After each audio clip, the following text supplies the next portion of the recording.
자, 윤 대통령 선고 날짜와 좀 이어질 수밖에 없는 얘기가 민주당 이재명 대표의 어제죠. 공직선거법 위반 사건 2심 선고가 언제 이루어질지 3월 26일로 어제 나왔는데, 자, 윤지영 기자, 일단 보면 최종심 날짜가 이제 언제가 될지, 대법원 판단이 언제가 될지 이게 가장 좀 초미의 관심사 아니겠습니까? 네, 그렇습니다. 지금 물리적으로 본다면 2심 선고가 3월 26일로 예정이 돼 있기 때문에 대법원 확정 판결 선고의 기한은 6월 26일까지입니다.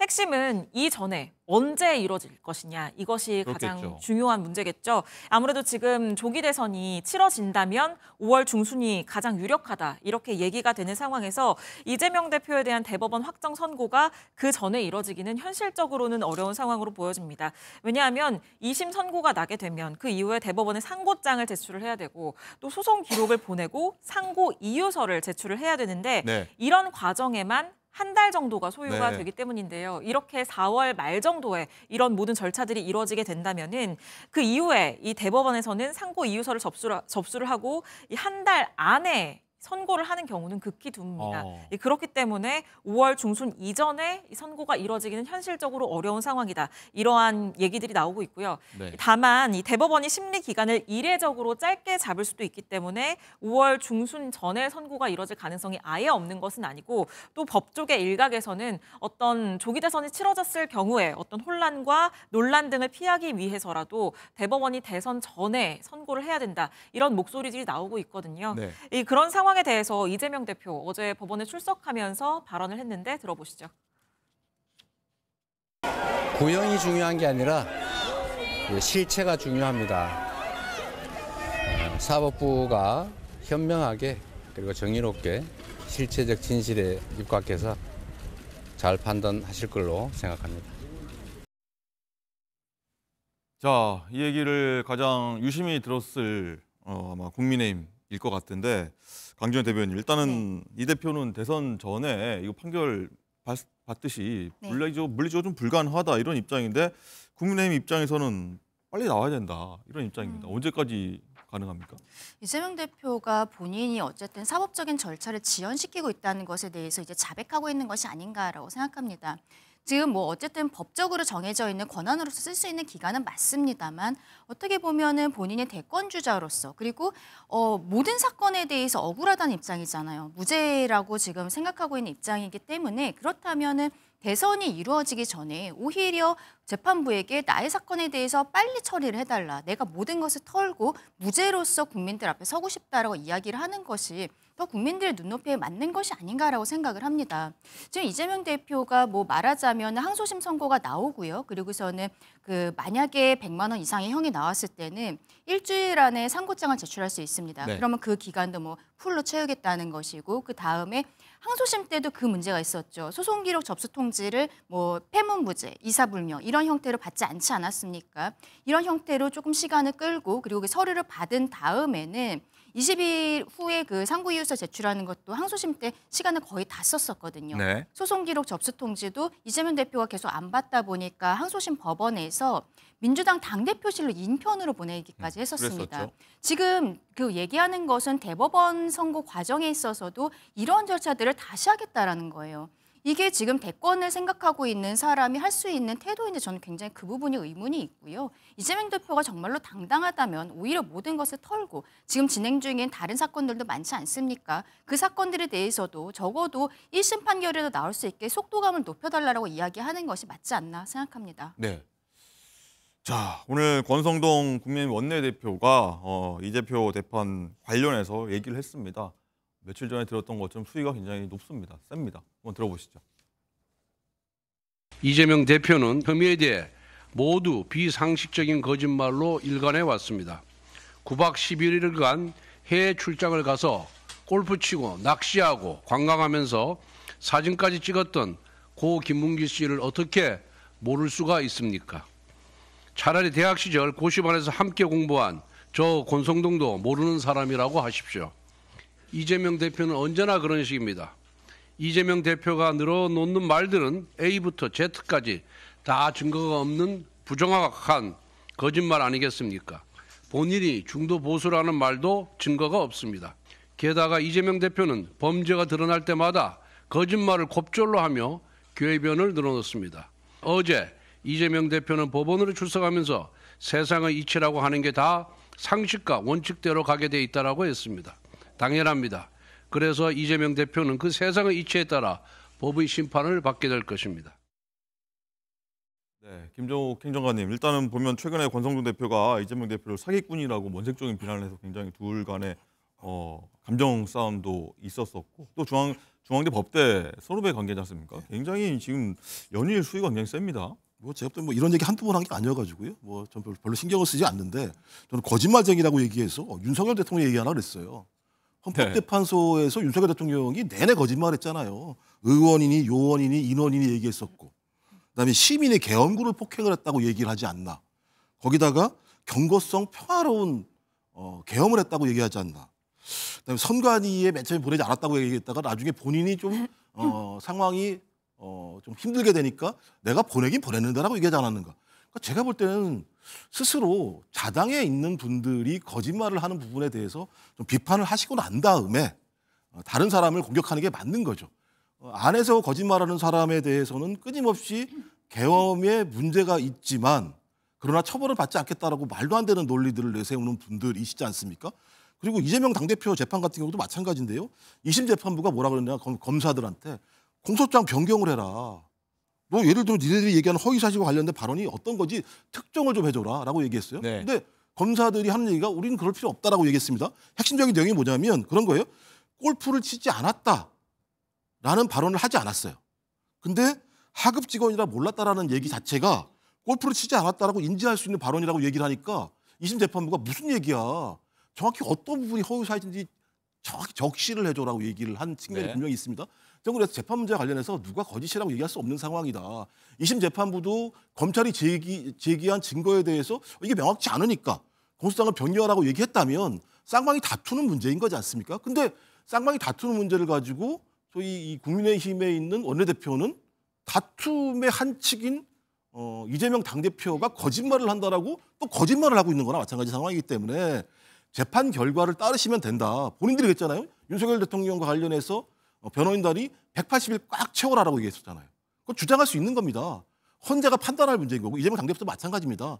이재명 당대표가 피고인으로서 누릴 자기 방어권을 다 누리되 법원이 판단하면 되는 거예요. 그 문제에 대해서 왈부하지 않았으면 좋겠습니다. 네. 자, 이런 상황에서 민주당 전현희 최고위원은요, 헌법 84조에 대통령 불소추 특권을 꺼내 들고 이재명 대표 업무에 나섰습니다. 구체적으로 어떤 내용인지 한번 들어보시죠. 대통령은 내란 또는 외환의 죄를 범한 경우에는 재직 중에 형사상 소추를 받지 않는다. 헌법 제84조 대통령의 불소추 특권이 규정되어 있습니다. 형사소송법 규정에 따르면 이 소추의 정의가 있습니다. 검사가 제기해서 수행하는 것을 소추라고 합니다. 그래서 형사소송법에 따르면 소추는 공소 제기와 공소 유지 업무를 모두 포함합니다. 공소 유지 업무라는 것은 재판을 말하는 것이고 이 재판은 형사소추에 포함이 되므로 불소추 특권에 포함이 돼서 재판이 중단된다는 것은 헌법과 법률의 규정에 의해서 명확합니다. 대부분의 헌법 교과서에 보면은 이 대통령의 불소추 특권에는 재판도 중단된다는 것이 너무나 당연하다라고 명시되어 있습니다. 네, 이 대표가 대통령이 된다면 상고심은 중단돼야 한다. 이렇게 요약할 수 있겠는데, 자, 강전혜 대변인. 네.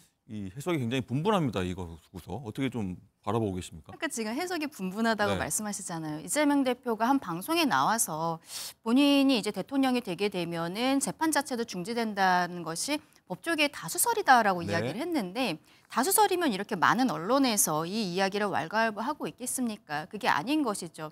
저는 앞서도 말씀드렸지만 이재명 대표와 그리고 민주당 조금 아까 전현희 의원이 한 이야기까지 해서 이재명 대표가 대통령이 되었을 때 재판이 진행되지 않는다라는 형태로 자꾸 주장을 하는 것이 결과적으로 이재명 대표는 유죄다라는 확신을 오히려 국민들께 주는 것이 아닌가라고 생각을 해요. 본인이 당당하다면 본인이 그 대선 전에 결과가 나올 수 있도록 속도감을 내달라고 이야기를 해야 되는 것이고 재판부에서 만약에 시간이 부족하다라고 하면 본인 임기 초반에라도 이것을 털고 가고 싶다. 나 이거 임기 내내 이것으로 발목 잡히고 싶지 않다라고 이야기를 하면서 빨리 털어야 되는 것인데 이재명 대표뿐만이 아니라 지금 법조인 출신으로 알고 있는데요. 전현희 의원 같은 경우에도 지금 저렇게 본인이 본 교과서에는 다 그게 뭐 당연하다는 듯이 이야기하고 있지 않습니까? 국민을 굉장히 호도하고 있다. 그리고 저런 형태로 이야기하는 것이 결과적으로 국민들께서 받아들이시기에도 이재명의 유죄가 맞구나라는 생각으로 좀 귀결되게 되지 않을까 그렇게 생각합니다. 네, 행정관님 생각은 어떠십니까? 제가 또 계속 속도감을 말씀하시는데요. 형사재판입니다. 인신을 구속당하는지 아닌지의 문제예요. 재판 다 아시잖아요. 피고인들 측에서 재판관들은 판단을 하게 돼 있습니다. 기본적으로. 이게 형사소송이 가장 기본적인 거라는 생각이 들고 또 하나는 이재명 당대표 이름을 한번 빼보자고요. 헌법 제84조가 내란과 외환죄 이외에는 형사소송할 수 없다. 네. 형사소송 관련해서 법학자들 얘기가 아니고요. 한국법제연구원 법령 용어 해설에 뭐라고 나와요? 형사소송은 특정 형사사건의 재판을 요구하는 것을 의미한다. 형사소송법상 형사사건에 관하여 소를 제기하고 이를 수행하는 거예요. 소 제기만이 아니라 재판까지도 수행하는 절차들을 포함하는 기소보다 넓은 개념이다라고 얘기를 한 겁니다. 따라서 검사가 대통령이 되었을 때 대통령이 된 자에 대해서는 소위 공소를 제기할 수 없고 재판을 할 수도 없게 돼 있어요. 우리 법상. 그래서 미국 같은 경우도 트럼프 대통령이 되고 나니까 검사가 기소를 중단해 버립니다. 그러니까 당연히 재판이 열리지 않아요. 그러니까 예를 들면 이재명 당대표를 얘기하는 게 중요한 게 아니라 우리나라에 있는 한국법제연구원의 법령용어 해설의 문제랑 여기에 따라서 진행되는 내용들을 보게 되면 네. 분명히 이렇게 나와 있는 규정이 있습니다. 하지만 정치적으로 아닐 수 있겠죠. 당연히 비판할 수 있다고 생각이 드는데 우리가 이런 비판들은 정당에서 할 수 있을지 모르겠습니다만 법학자들 입장에서요. 당연히 한국법제연구원에 나와 있는 법령 용어 해설에 따라서 헌법들을 해석하는 것이 맞다라는 생각이 들어서 앞으로 논쟁이 되겠습니다만 제가 볼 때는 이재명 당대표가 얘기했던 것이 좀 다수설이라고 생각해요. 네, 그러니까 그거는 알겠습니다. 새로운 사건에 대해서 기소하고 재판하지 못한다라는 것이고 이미 재판이 진행 중인 사건에 대해서 정지되느냐 그 문제인 거거든요. 지금 윤석열 대통령이 기소가 되어서 재판을 받고 있는 것이 내란죄만입니다. 왜냐하면 직권남용 권리행사도 같이 조사를 했지만 이거는 지금 이 불소추 특권 안에 들어가 있기 때문에 기소 자체가 안 되고 있고 그래서 검찰에서 계속 수사를 하겠다라고 이야기를 하고 있는 것이죠. 그런데 윤석열 대통령이 그 이전부터 어떠한 재판을 받고 있었던 것은 아니잖아요. 근데 이재명 대표는 본인이 대통령이 되었을 때 지금 뭐 대장동이니 백현동이니 여러 가지 사건들이 있지 않겠습니까? 이 사건들이 계속 진행이 되는 것인가? 거기에 대해서는 지금 정확한 정답은 없는 상황이다라고 마지막 짧게 말씀드리는 한번 거예요. 간단하게 말씀드리면 새로운이라는 단어가 없다니까요. 법령은 법령집에 따라서 해석을 해야지 우리가 거기다 새로운이라고 집어넣으면 안 된다라고 말씀을 드리는 거예요. 그러니까 법령에 따라서 판단하면 된다. 네, 거기에 정치적인 용어를 개입시키지 말아라. 저는 이 말씀을 드립니다. 알겠습니다. 이 얘기하면 아마 하루 종일 할 수 있을 것 같아서 이 정도로 좀 정리를 하겠고요. 자, 이재명 대표가 오늘 보면 잠시 뒤에 임종석 전 대통령 비서실장을 만나는 등 뭐 통합 행보를 최근 계속 이어가고 있는데 이낙연 상임 고문 같은 경우에 당을 좀 박차고 반발 한번 나갔는데 어제 MBN 유튜브 출연해서 이 대표를 굉장히 좀 비판 수위를 좀 높인 부분이 있습니다. 어떤 내용인지 한번 들어보시죠. 윤석열 대통령은 지금이 답답하고 이재명 대표하고 가자니 미래까지 깝깝할 것 같다. 이런 기분들 아니겠어요? 윤석열 대통령은 취임 직후부터 생식에 어긋나는 이상한 일들을 많이 했지요. 이재명 대표는 여러 가지 문제가 있지만 무엇보다도 사법 리스크를 하나도 해결하지 못한 상태이지요. 사법 리스크를 얼버무리기 위해서라도 대통령이 돼야겠다라고 한다면 그건 개인의 리스크를 넘어서 국가의 리스크가 되는 것이고. 네, 이낙연 상임고문, 윤 대통령과 이재명 대표 둘 다 청산하고 새로운 시대에 가야 한다. 이 대표의 사법 리스크가 국가 리스크다. 이렇게 얘기를 했네요. 이재명 대표의 지금 사법 리스크, 특히 대장동 사건 같은 경우에는 사실상 시발점이 이낙연 전 대표였다라고 봐야 될 것으로 보이는데요. 그만큼 어떤 감정의 골이 굉장히 깊은 상황이죠. 이재명 대표 입장에서는 본인이 어떠한 여론조사에 있어서 정당의 지지율보다도 개인에 대한 지지율이 조금 낮게 나오는 경향들이 있습니다. 그러면서 최근에 뭐 박용진 의원을 만나거나 그리고 뭐 임종석 비서실장 이제 만나겠다, 김경수 지사라든지 좀 비명계를 끌어안는 행보들을 하고 있는데 저는 약간 실기하지 않았나라고 생각을 해요. 네, 어떤 특히 부분이요? 박용진, 임종석 같은 경우에는 작년에 있었던 총선에 있어서 비명 행사의 대표적인 사람들 아니겠습니까? 이 2명 정말로 끝까지 공천 주지 않았었잖아요. 그러면은 만약에 비명계 끌어안기를 하겠다라고 했으면은 총선이 끝난 이후에 이들에게 적어도 당직 같은 것을 줬었어야 되는 것이 아닌가. 지도부의 일원으로서 함께 갔었어야 되는데 네. 지금까지는 정말 나 몰라라 지내다가 최근에 어떠한 조기 대선의 국면 이런 것들이 보이니까 갑작스럽게 이 사람들을 찾아가서 만나는 것이죠. 이것이 우리 국민들께서 보시기에 그리고 민주당원들이 보기에도 저는 진정성 있는 행보는 아니라고 생각합니다. 그렇기 때문에 이재명 대표가 뭐 우클릭하는 정책적인 내용들뿐만이 아니라 비명계를 끌어안는 행보를 해도 개인의 지지율이 박스권에 갇혀 있는 것이 그것을 반증하고 있다라고 보는데요. 결과적으로 만약에 조기 대선이 이루어지게 된다면 당내에서 말씀드린 인물들뿐만 아니라 이제 이낙연 전 대표는 그 새로운 미래로 나가 있는 상황이잖아요. 그 범민주당계라고 보아야 될 것인데 범민주당계까지 어떻게 끌어안을 수 있는 것인가. 특히 조국혁신당과의 관계에 대해서도 조금 더 고민해봐야 되지 않나라고 생각합니다. 네.